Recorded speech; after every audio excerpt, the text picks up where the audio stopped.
So we're going to jump in, and I'll start by giving you the template again, reminding you of the template, and then we'll do one piece of the case for the resurrection, and then we'll continue the next several videos, finishing up the case for the resurrection. So let's just jump in. I want to tell you that often we are called to scenes that are death scenes, like the one I showed you in the case for the God's existence, a scene in which there's a dead body on the floor, and we're not quite sure what to make of it. Is it a death of a natural nature, suicide, or an accidental, or is it a murder? You remember that template we used, that inside or outside the room template? Okay, we're going to do something similar now. But I want to tell you a story of a couple of officers who were detailed to a death scene in which a woman they knew for a number of years, they had arrested her a number of times prior. She was a drug addict, a very committed drug addict. They always thought, man, the way she's using drugs, won't be long before she overdoses. And sure enough, they get a call one day that she is dead in her bedroom, in her bed. And so they respond to take what's called a DBR, a dead body report, and they get to the scene and they walk into her bedroom, and sure enough, she is dead. And I want to show you a picture of her nightstand. I imagine this probably looks a little bit different than the nightstand next to your bed, but she is, after all, a committed drug addict. And on this particular nightstand, she's got a number of heroin needles because she was shooting heroin. She's got a number of crack pipes because she was smoking raw cocaine. So, look, in the end, the officers see this mess and they're thinking, okay, this is what they expected.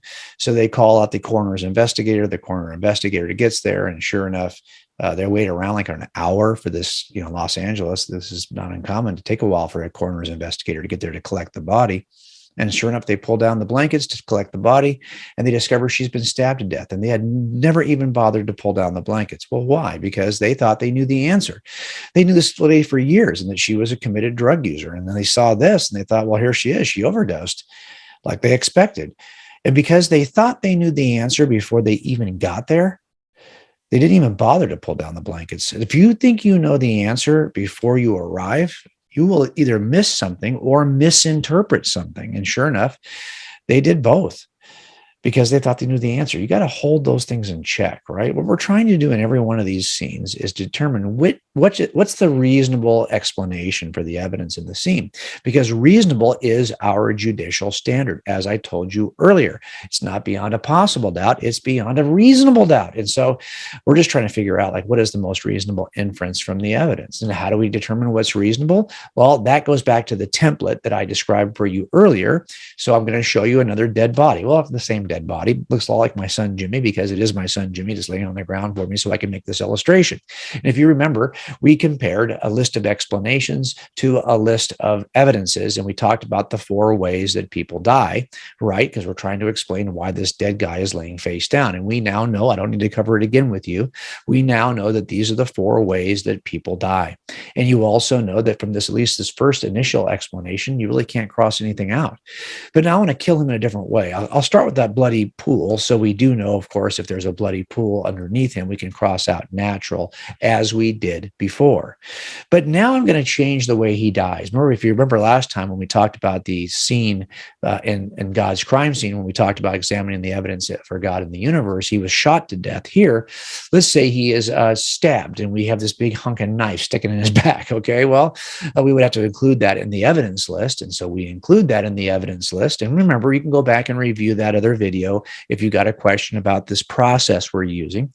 But we would say, hey, it's kind of hard to accidentally back up into a knife like that. So that's not a reasonable explanation. But when it comes to suicide and homicide, that knife is still, if you look at it, low enough in his back that he could have self-inflicted that injury.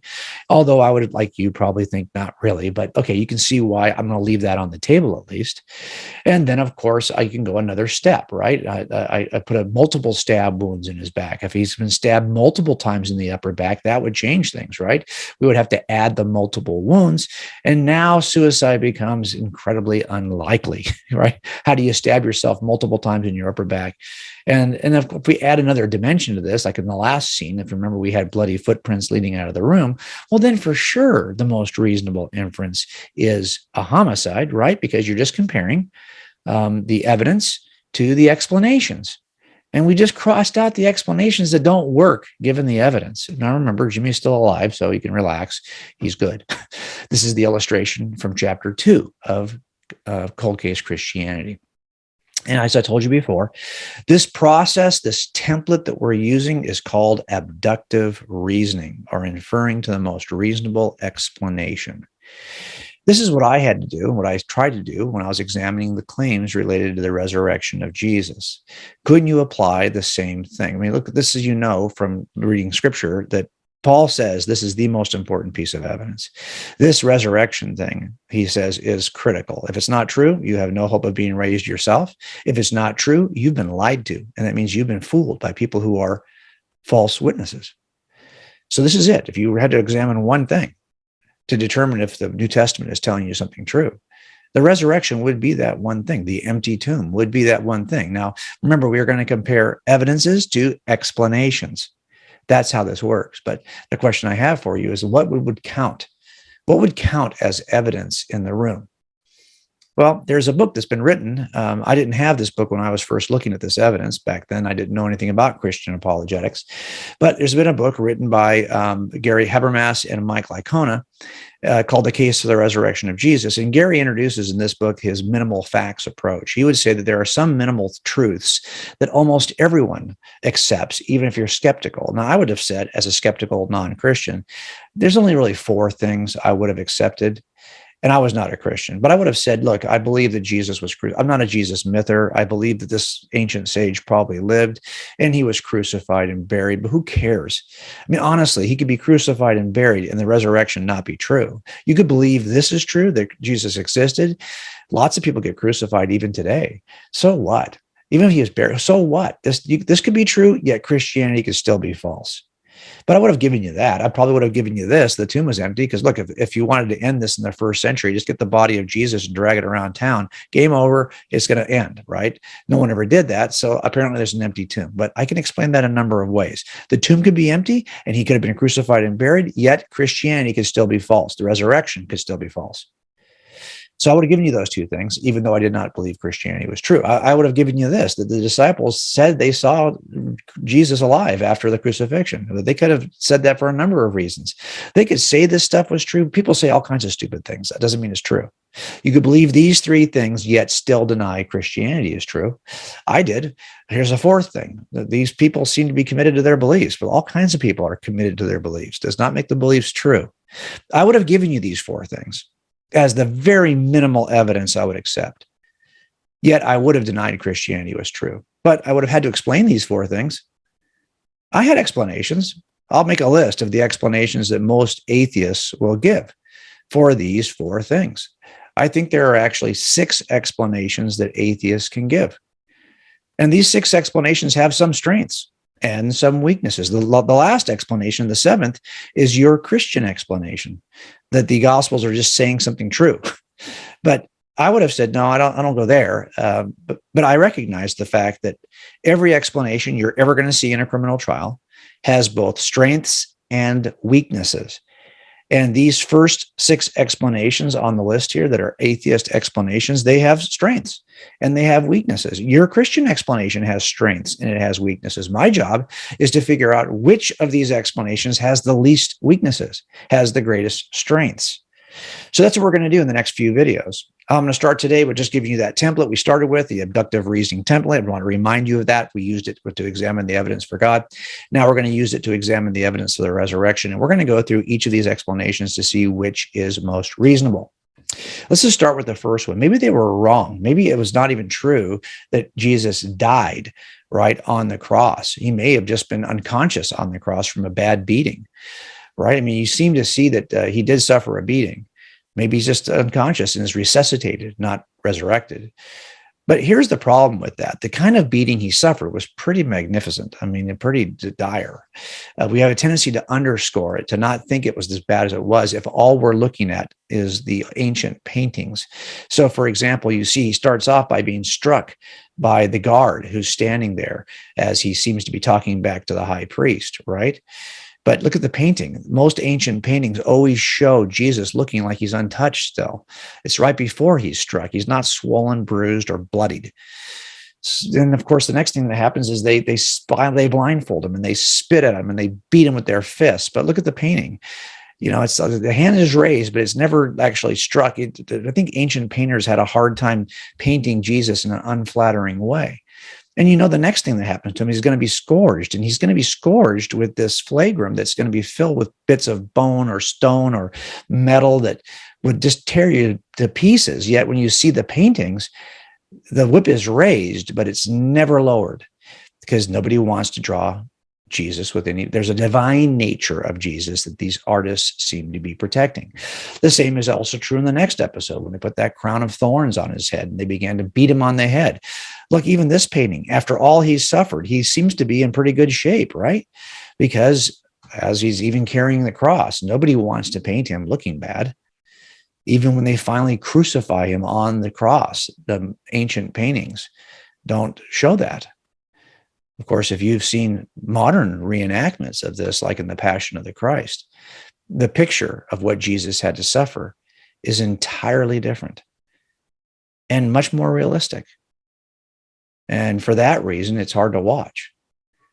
Now, interestingly, there is one passage of scripture in the Gospel of John that gives us a clue as to what Jesus suffered. And it's right here in John 19, where it says that he is executed next to two thieves. Now, this might give you a sense that, hey, this is why I think he's not dead, because after all, they broke the legs of the thieves remember, they were all crucified at the same time, right? So how is it that when the thieves get their legs broken to prove they were dead, to make sure they were dead, because they weren't dead when the soldiers got there. So why do you think Jesus is dead? They didn't break his legs, by the way, to make sure he's dead. So here you've got good reason to believe that he's still alive, because the other two are still alive, and good reason to believe he was never fully executed because they didn't break his legs.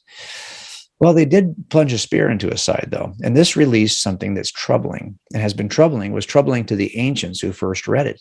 This blood and water stuff, right?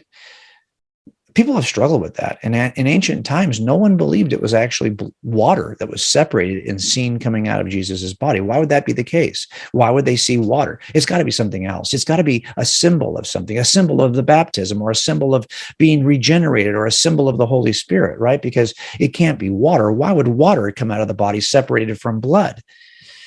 Well, no one understood the science of death. And whatever ancient you read on this, if it's Origen or Tertullian or Jerome, the first ancient fathers of the church who read this testimony in John did not believe that John was accurately describing something that happened. They believed he was creating a metaphor or an allegory to describe something spiritual. They spiritualize it. Why? Because they didn't understand the nature of circulatory shock. They didn't understand that when you're beaten this badly, you're two things happen. First of all, your organs start to shut down to conserve energy, and you start to go into one of two kinds of effusion, where water starts to collect in your body, either around your heart, and that's called pericardial effusion. But if you stab your chest cavity and puncture the heart, you're not going to probably see a separation of blood and water. The blood is going to be overwhelming.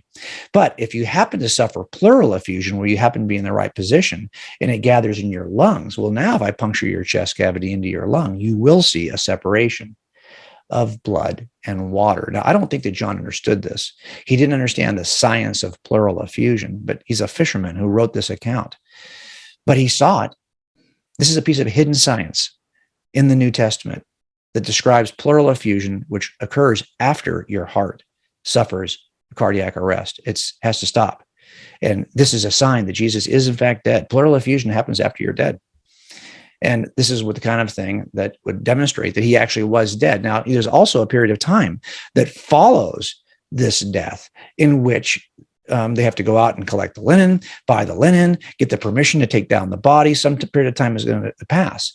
And during that period of time, I think other signs of death would have been obvious to people who would recognize the signs of death. Look, let's face it. I get to see dead bodies a lot. Maybe you don't. Maybe you do. But for anyone who has seen a dead body, you know they don't look the same. They don't look the same as live bodies. They look very different. You're not going to mistake an unconscious person for a dead person if you've seen enough dead people.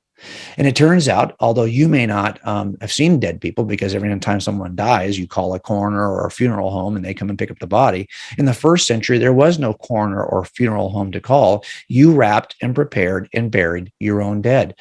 These folks in the first century understood what death looked like in a way that we don't in the 21st century. And to show you what I mean, I want to take you to the Los Angeles City Coroner's Office. It's located on North Mission Road in Los Angeles. It's a beautiful building, and they used to have a gift shop, believe it or not, on the first floor of this building where they would sell T-shirts. That's right. They would sell T-shirts. They would also sell like mouse pads back in the day when people would use mouses with their computers. Do you believe that? I mean, that's what they used to sell this. You were dying for your business. Kind of tacky, but I thought it was funny. But next door is the examination building. And in that building, on the bottom floor, are these rooms that don't look anything like this. I wish they looked like this, but they don't look like this because this is what a clean room looks like. I've never seen one that looked this good. They are nasty, bloody places. Okay. As a matter of fact, they have a sign in the back of the room that says no eating in the examination room. Like anyone in their right mind would be eating in this bloody environment. But anyway, three things happen when your heart stops beating. And if you are in the 21st century, you may not know this, but if you're in the first century, you would have known the mortis triad. The first is that you start to lose your body temperature. So dead people feel cooler to the touch. That's called algor mortis. You may not think about that, but if you've had to handle dead bodies, and I'm sure the people in the first century who prepared the body of Jesus would have recognized that he would have felt different. That's just true. Your heart stops pushing warm blood. You start to cool down. Also, you start to get stiff. So when I pull you off that cross, you're not going to flop around like an unconscious person. You're going to be much stiffer than an unconscious person. That's called rigor mortis. You now have two of the mortis triad. The third one's the biggest giveaway, though, and that is what's called lividity or liver mortis. And what that means is when your heart stops pushing your blood, guess what happens? Gravity starts to draw it. So if you die on your back and I roll you over, your back will be discolored, purple, reddish, because the blood is now settling based on gravity. If you die in an upright position on a cross, your feet will swell and turn purple. Do you really think that these folks would have missed the signs of death when they were more familiar with death than even you are today? It's possible. And so if you ask me, is it, possible that they were wrong, that he wasn't dead? I'm always going to say yes, because I believe that anything and everything is possible, but this does not make it reasonable. And the reasonable is the standard.